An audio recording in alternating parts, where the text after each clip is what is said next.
भ्रष्टाचार का भार नहीं सह पाई और टंकी फट गई, गिर गई, पाइप टूट गया। सरकार सह नहीं पा रही है भ्रष्टाचार का भार। ये पीडीए की ताकत की वजह से घबराए हुए लोग हैं। हम लोगों ने, आपने समय समय पर इनकी चुनावी धांधली देखी है। लोकतांत्रिक आंदोलन का पहला चरण है और भाजपा की नकारात्मक राजनीति का अंतिम। समाजवादी पार्टी में हमारे साथ साथी जुड़ रहे हैं, उनका मैं बहुत बहुत धन्यवाद और आभार प्रकट करना चाहता हूं। सबसे पहले मैं नौजवान साथी बदरुद्दीन खां साहब का स्वागत करता हूं। एक पढ़े लिखे, सुलझे हुए, अनुभवी, न केवल भारत बल्कि दुनिया की चीज़ों को समझने वाले, समय समय पे बड़े बड़े डेलीगेशंस का हिस्सा बन करके, बड़े बड़े लीडर्स और उस समय जो राजनीतिक फैसले या डिप्लोमेटिक जो चीज़ें हुई उनके बीच में अपने आप को काम करते हुए सीखे समझे ऐसे अनुभवी साथी को जोड़ करके हम समाजवादी पार्टी के लोग बहुत ही प्रसन्न हैं, खुश हैं। हम उनका बहुत बहुत धन्यवाद और उनके साथ जितने साथी आए हैं हम उन सब का स्वागत करते हैं, बधाई देते हैं। इनके आने से हमारी पार्टी,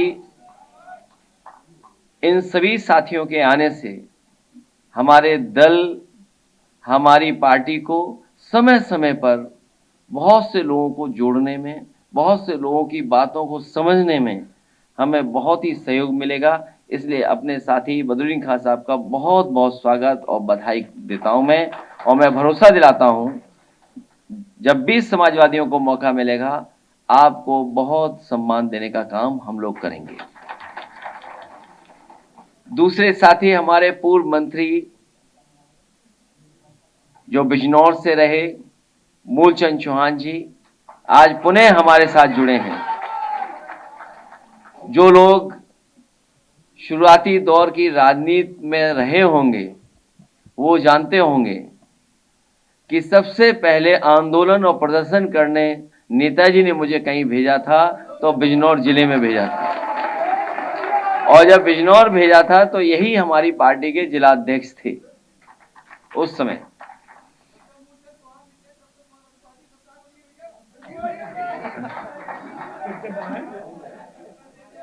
देखिए, अभी आपने सुना शंख बज गया है, इसलिए मैं अपने पुराने साथी और नेताजी से जुड़े और समाजवादी आंदोलन में हमेशा साथ रहे, वो राजनीतिक परिस्थितियों में थोड़ी दूरी हो गई। राजनीतिक परिस्थितियों में कई बार जो संतोष तिवारी जी बता रहे थे बात, इसी तरह का घटनाक्रम हो जाता है जिससे दूरी बन जाती है। लेकिन आज हमारे साथ आए हैं, न केवल वो आए हैं, उनके साथ बड़ी संख्या में साथी हैं और जो यहाँ पर मौजूद हैं, यहाँ के साथ साथ बिजनौर से देख रहे होंगे। मैं सभी साथियों का बहुत बहुत स्वागत और धन्यवाद देता हूँ। साथ ही साथ जो समाजवादी साथी हैं हमारे, वो भी साथ रह करके इस पार्टी को मजबूत बनाएंगे। सामने जो लड़ाई है उस लड़ाई में हमारा सभी लोग मिलकर के सहयोग करेंगे। संतोष तिवारी जी को बहुत बहुत धन्यवाद और स्वागत। इनके आने से हमारी पार्टी को कुशीनगर में मजबूती मिलेगी। हमारे साथ ये लोकसभा चुनाव में ही जुड़ गए थे, विधानसभा चुनाव में हाँ, विधानसभा चुनाव में हमारे साथ आ गए थे और बहुत सारी जानकारी हम और आप दोनों जानते हैं कि राजनीति में कई बार जो सामने से दिखाई देता है वो नहीं होता है, कुछ ताकतें पीछे से हाथ मिला के रखती हैं। तो जब इनसे हमारी मुलाकात हुई तो कुछ ऐसे घटनाक्रम इन्होंने बताए जिसमें हमारी आंखें खुल गई। तो मैं संतोष तिवारी जी का, उनके साथ जितने वरिष्ठ सम्मानित लोग आए हैं, मैं उन सब का स्वागत करता हूं, धन्यवाद देता हूं। और आज का दिन भी बहुत महत्वपूर्ण है। 1 मई लेबर्स डे के नाम से जाना जाता है। आज के दिन पूरी दुनिया में लेबर डे के नाम से, और लेबर डे के उस पर सभी हम मजदूर भाइयों को बहुत बहुत बधाई और शुभकामनाएं देते हैं, क्योंकि 1 मई बहुत ही महत्वपूर्ण दिन होता है। आज के दिन जब शंख बजा है तो सोचिए परिवर्तन होना तय है। फिर बजा।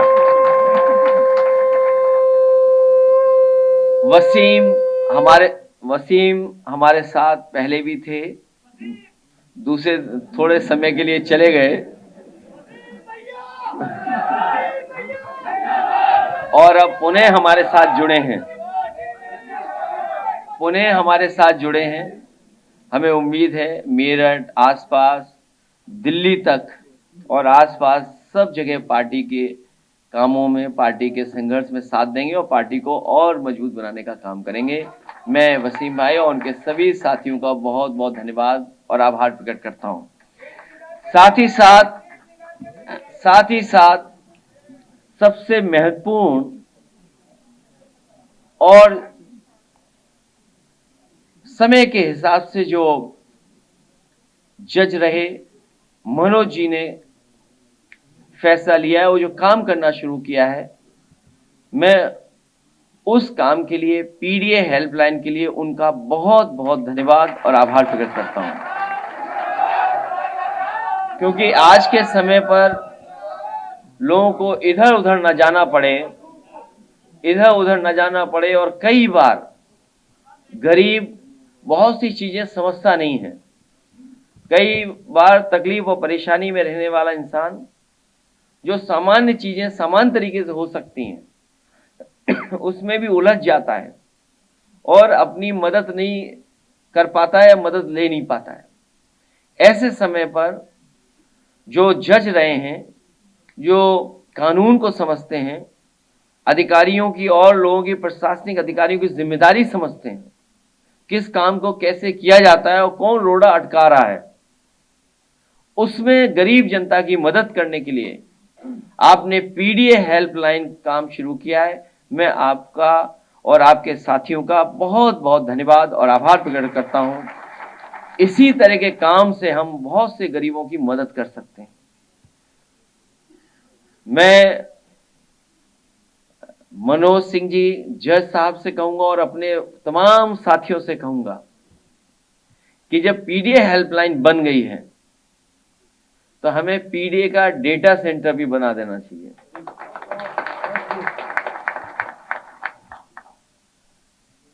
पीडीए का डेटा सेंटर, उस डेटे की थोड़ी झलकियां हम लोगों ने दिखाई थी ग्राफ के माध्यम से। सरकार को बुखार आने लगा था। केवल कुछ जिलों का डेटा इकट्ठा कर करके, वो भी ऑथेंटिक और सरकार की वेबसाइट से लेकर के, जब हम लोगों ने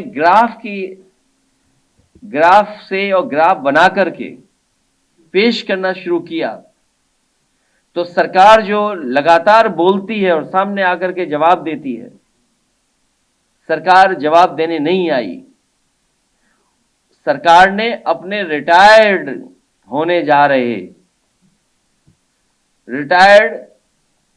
हो चुके कि नहीं हो गए, होने वाले हैं, उनको आगे कर करके कुछ सवाल खड़े किए। मैंने उस समय भी कहा और आज फिर कहता हूं कि अगर हमारे पीडीए डेटा में कोई कमी है, अगर हमें वो डेटा उपलब्ध नहीं हो पा रहा है, तो उस डेटा में आप हमारा सहयोग करें, हमारी मदद करें। बहुत से जिले हैं जहां पर हम लोगों ने डेटा इकट्ठा कर लिया है और वो डेटा शॉकिंग है। शॉकिंग इसलिए है क्योंकि जो न्याय देने वाले लोग हैं वो आपको न्याय देना नहीं चाहते।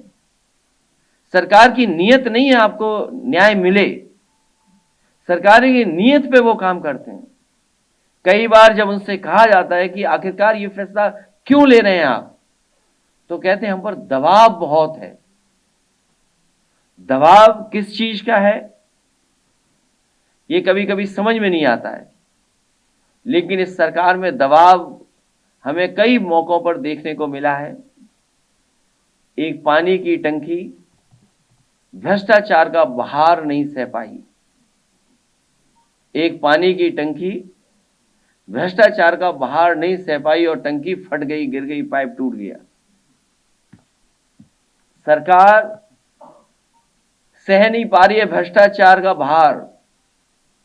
एक वरिष्ठ आईएएस अधिकारी अंडरग्राउंड है। ये पीडीए की ताकत की वजह से घबराए हुए लोग हैं जो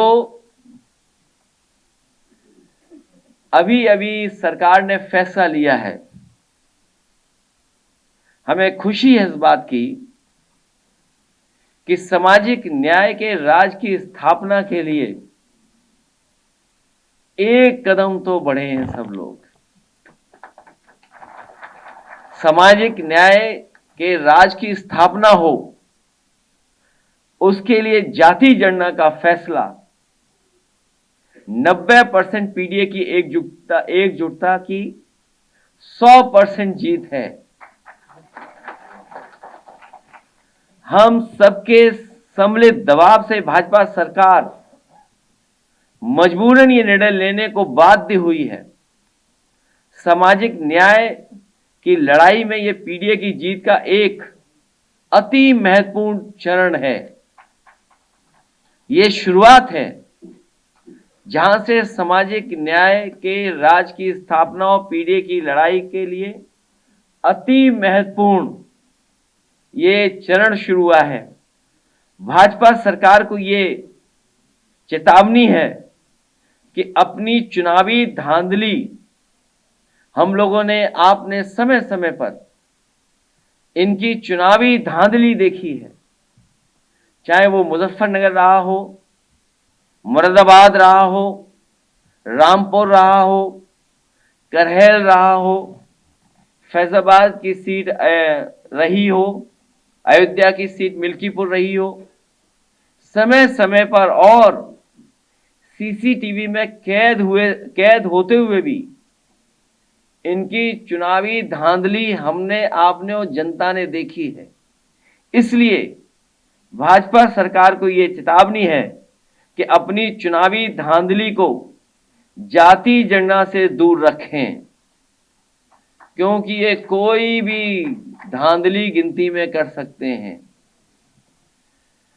एक ईमानदार जनगणना ही हर जाति को अपनी अपनी जनसंख्या के अनुपात में अपना वो अधिकार और हक दिलवाएगी जिस पर अब तक वर्चस्ववादी फन मारकर बैठे थे। ये अधिकारों के सकारात्मक लोकतांत्रिक आंदोलन का पहला चरण है और भाजपा की नकारात्मक राजनीति का अंतिम, भाजपा की प्रभुत्ववादी सोच का अंत होकर ही रहेगा। संविधान के आगे मन विधान लंबे समय तक चल भी नहीं सकता है। संविधान के आगे मन विधान बहुत लंबे समय तक नहीं चल सकता है। इसलिए मैं इस बात को मानता हूं कि ये इंडिया की जीत हुई है। तमाम हमारे पुराने समाजवादी नेता और बड़ी संख्या में सामाजिक न्याय के आंदोलन को आगे बढ़ाने वाले लोग, उनकी वजह से ये परिणाम मिला है। एक लंबी लड़ाई के बाद आज सरकार तैयार हो गई है कि उन्हें जाति जनगणना कराना पड़ रहा है। जातिवाद जनगणना का मुद्दा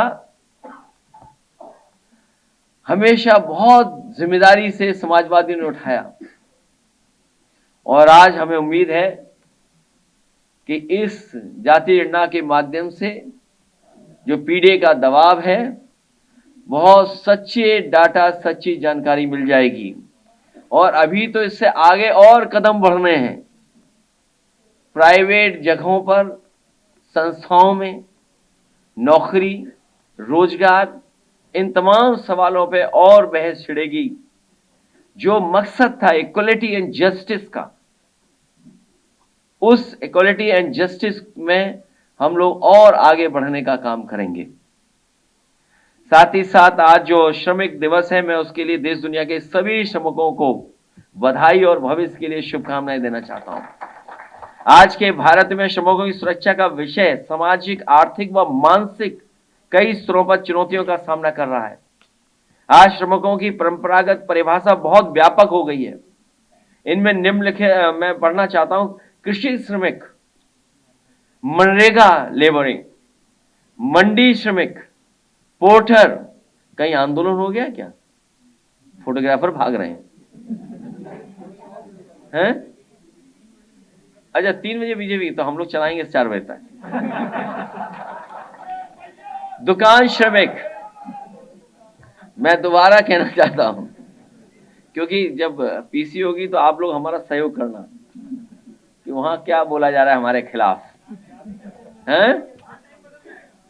नहीं, अगर वहां खिलाफ बोला तो आप मेरी मदद करना। क्या हो गया? तो और लंबा चलाएंगे। मान के चलिए। तो मैं कह रहा था कि बड़ी संख्या में जो हमारे कृषि श्रमिक, मनरेगा श्रमिक, मंडी, पोर्टर, दुकान, एमएसएमई, निर्माण उद्योग में लेबर हैं, औद्योगिक सेवा क्षेत्र में हैं, और नई तरह की एक बड़ी संख्या में लोग जहां काम कर रहे हैं।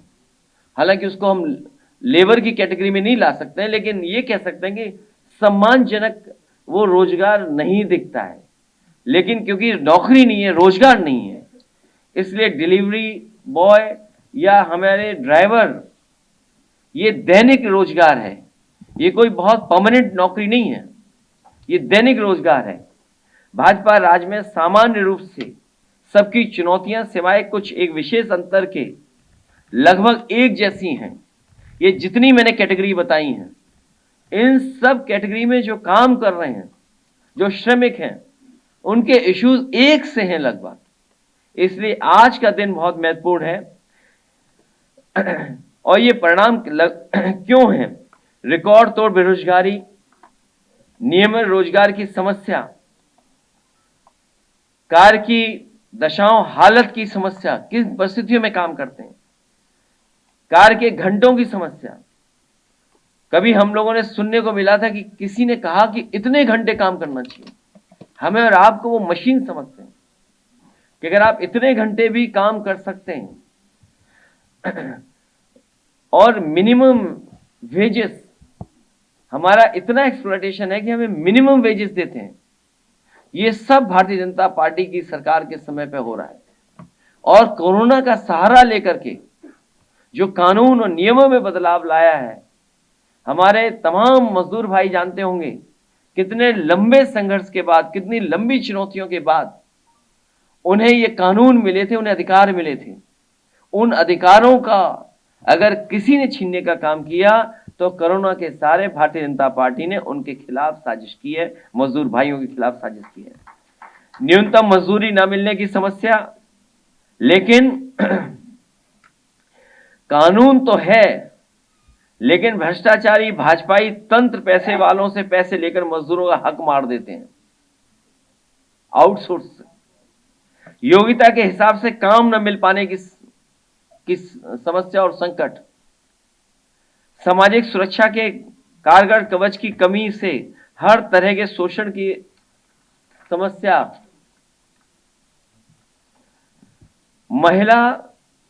महिलाएं हैं उनके लिए सुरक्षा चक्र, बच्चों के लालन पालन व अन्य विशेष परेशानियों में अपेक्षा अनुसार सुविधाओं की कमी के होना, ऑफ सीजन में रोजगार की समस्या, वैकल्पिक रोजगार की समस्या, समय पर मजदूरी न मिलने की समस्या, मजदूरी में भी कमीशन खोरी की समस्या। ये सरकार जो कहती थी इंसेंटिव देंगे, इंसेंटिव देने वाले कमीशन पे झगड़ा कर लिए, और उसका परिणाम यह हुआ कि एक आईएएस अधिकारी को अंडरग्राउंड होना पड़ रहा है। कर्जदारी की समस्या, बीमारी में पैसे न मिलने की समस्या, विश्राम हेतु नियमित अवकाश न मिलने की समस्या, डिलीवरी करने वाले या ड्राइवर पर समय पर पहुंचने के दबाव में दुर्घटना और चिकित्सा बीमा की कमी की समस्या, या उन्हें जो मदद मिलनी चाहिए वो भी शायद नहीं दे पा रहे हैं। हमारे लिए आज का दिन लेबर डे का विशेष महत्व है, क्योंकि अगर सही से आंकड़ा निकाला जाए तो आश्चर्य नहीं होगा कि देश के श्रमिकों में 95% से 99% मजदूर पीडीए से ही होंगे।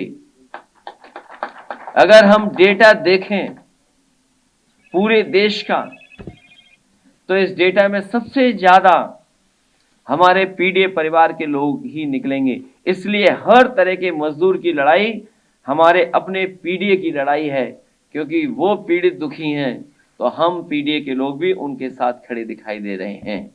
मैं आदरणीय उदय प्रताप सिंह जी से कहूंगा, क्योंकि वो जाति जनगणना को लेकर के बहुत शुरू से, बहुत शुरुआती दौर से लगातार इस पे सहयोग और अपने समय समय पर समाजवादी पार्टी नेताजी हम लोगों को भी जानकारी और सुझाव देते रहे हैं। मैं उनसे भी कहूंगा, हमने वो समय भी देखा लोकसभा में जब सभी दल एक हो गए थे और हाउस एडजॉर्न हो गया था।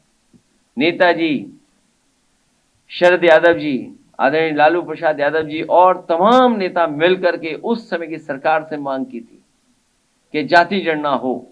आश्वासन मिला था, लेकिन जाति जनगणना के डेटा आंकड़े कभी नहीं आ पाए। इसलिए लंबी लड़ाई में कम से कम हम लोग यहां तक पहुंचे हैं। ये पीडीए का ही दबाव है, जिसकी वजह से भारतीय जनता पार्टी, वो पार्टी जो हमें समय समय पर इस सवाल पर जातिवादी बोलती थी कि हम जातिवादी लोग हैं। आप में से जितने लोग हैं आप सब जानते होंगे, इनके एक से एक बड़े नेता, कई लोग तो कई 100 वर्षों से विरोध कर रहे थे। वो लोग भी न जाने क्या कहते थे जब ये सवाल खड़ा होता था। टेररिज्म, पहलगाम, हमारे देश के टूरिस्ट शहीद हुए, ये मुद्दा रहेगा और है, कोई डाइवर्ट नहीं कर सकता। लोगों के दिल और दिमाग में चीजें हैं,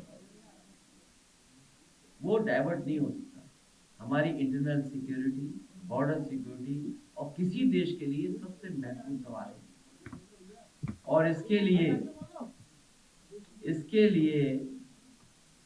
सरकार ने जो सुझाव लिए थे और सरकार ने जो भरोसा दिलाया कि ठोस कदम उठाएंगे, तो वो दूसरा विषय है, क्योंकि उसकी तैयारी हमारी सरकार और फोर्स और जो भी संबंधित लोग हैं वो कर रहे होंगे उसकी तैयारी।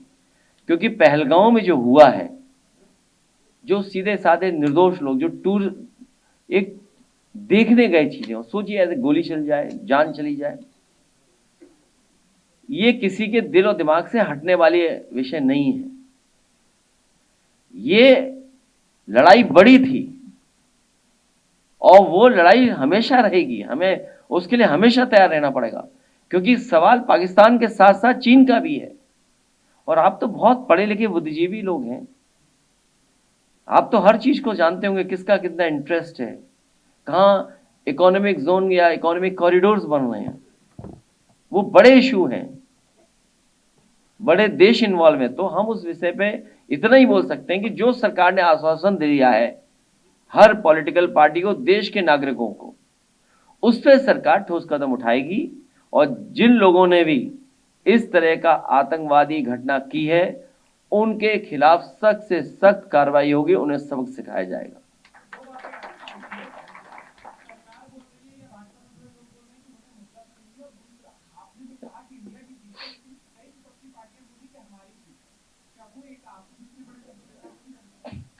मैंने ये कहा कि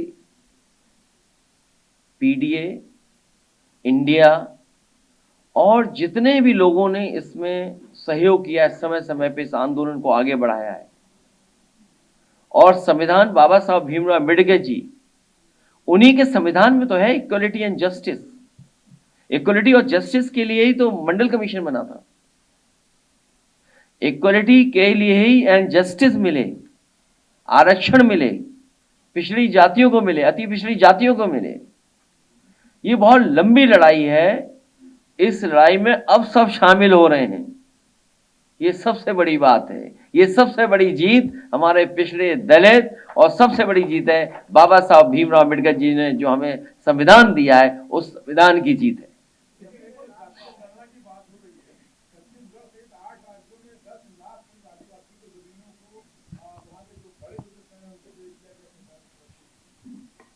क्यों? देखिए, बिना सरकार हटाए जमीन नहीं बची। जो रोजगार के अवसर नहीं पैदा कर पा रहे हैं, वो इस आज के दिन फैसला है। इसका मतलब ये मजदूरों को ही चिढ़ा रहे हैं कि देखिए आज के दिन ही हम तुम्हारी नौकरी छीन रहे हैं। लेबर डे के दिन तो उन तमाम लोगों को याद भी किया जाता है और बधाई भी दी जाती है कि जिनके संघर्षों की वजह से कानून मिले अधिकार। और कितने हैं मजदूर? वो तो एक हैं, लेकिन किसी के लिए कोई सरकार काम ही नहीं कर रही है। कृषि श्रमिक हैं, मान लीजिए, उनके लिए क्या काम कर रही है? मनरेगा श्रमिक हैं, वो मांग कर रहे हैं।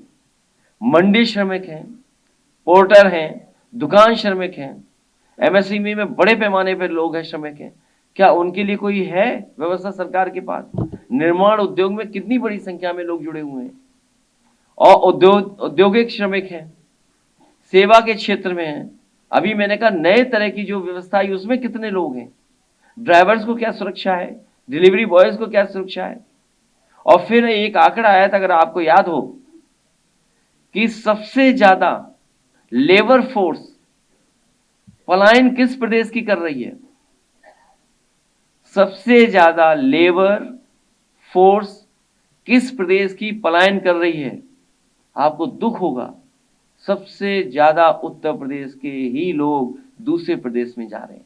और तब जब ये सरकार दावा करती है कि इतना इन्वेस्टमेंट आ गया है, इतने रोजगार दे दिए हैं उन्होंने, तो अगर उनकी बात हम मान लें तो सबसे ज्यादा हमारा वर्कफोर्स, खासकर लेबर, दूसरे प्रदेशों में क्यों जा रहा है? सबसे ज्यादा पलायन क्यों है? और ये पलायन का आंकड़ा हमारा नहीं है, ये पलायन का आंकड़ा भी भारत सरकार का है।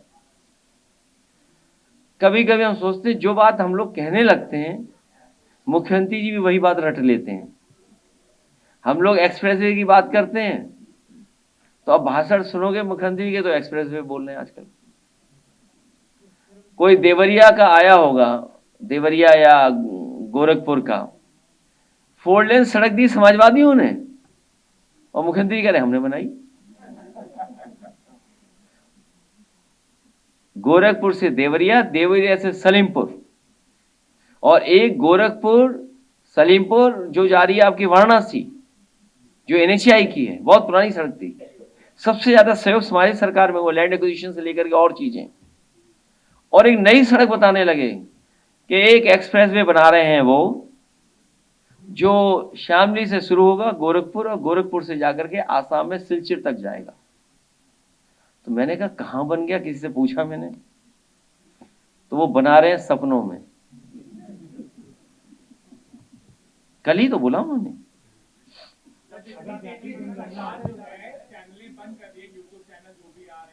सरकार से सवाल कर रही है, आपकी नजर में कौन से चैनल बचे रह जाएंगे? मुझे लग रहा है कि अगर यहाँ पे 50 है चैनल, तो मेरे हिसाब से 2 ही 3 चैनल बच जाएंगे। इसीलिए पीडीए में पी है सबसे आगे, पत्रकार। पीड़ित, दुखी, अपमानित जो हो रहे हैं हम उनके साथ। के पास हैं तो वो बहुत सारी महत्वपूर्ण और सच्ची खबरें जनता तक पहुंचा रहे हैं। इसीलिए आपने देखा होगा कि बड़े बड़े चैनलों के टीआरपी कम हो गई है।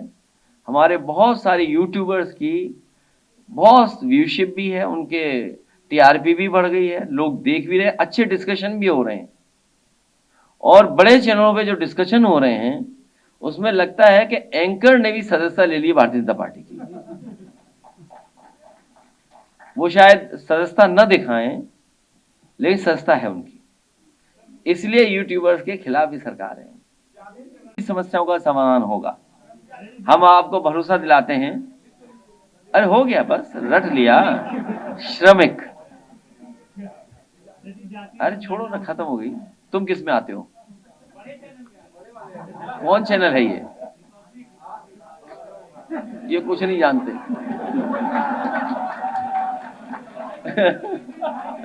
नहीं आपकी नहीं, इनकी इनकी। नहीं नहीं, इन्हें तो मसाला चाहिए, कोई गलती कर दें हम। ये गलती ढूंढने आए हैं। अब बताइए, वो जो कार्रवाई जो गलती करते हैं उनका कोई नेता माफी मांगेगा क्या? कोई उनका नेता सुधारने के लिए कहेगा? आप बताइए, इसमें जानलेवा हमला हुआ था, ये देखिए आप। केवल इसने कुछ लिख दिया था, पीडीए पंचायत की, ये जानलेवा हमला इसका। ये वही नौजवान है, आप देखिए अखबार खबर देखिए आप, लालचंद के ऊपर कितना अटैक हुआ है, देखिए आप। ये उर्दू में है, पूरी खबर है, उसकी जानकारी है। आप लोगों ने इंटरव्यू भी लिया, वो सबने देखा, और देखिए इतनी बड़ी खबर लिखी, देखिए आप। वो तो अखबार ने लिखा कि इतना मारा और अपमानित हुआ लड़का, तो वो किसी इमोशन में उसने तस्वीर बना दी। और क्या ये सरकार तरीका अपनाती है कि कैसे रोका जाए पीडीए समाज के लोगों को? जब इन्होंने सूची जारी की तो बहुत सारे नाम ऐसे आ गए उसमें जो नाम नहीं आने चाहिए थे सूची में, आपको पता होगा। अरे रुक जा भाई। तो इस तरह का भेदभाव भेदभाव सरकार के स्तर पे हो रहा है। और जिसको इन्होंने निकाला है फिजिकल में, फिजिकल में निकाला है, डॉक्टरी में, वही डॉक्टरी जब वही होगी तो कोई सामान्य ऐसी कोई छोटी मोटी बात बता दी होगी तो कभी आंख नहीं खराब हो सकती। बताओ आप क्यों निकालना है? हमें लिख के देना और कोर्ट की भी तैयारी करना। हाँ बिल्कुल। और ये किसी डॉक्टर से हम कहेंगे, उनसे देख लेंगे नियम क्या है, कानून क्या कहता है। ये देखिए कैसे आपको दिखाई नहीं दे रहा, बताइए आप। मतलब हद हो गई। कैसी सरकार है ये बताओ? हैं?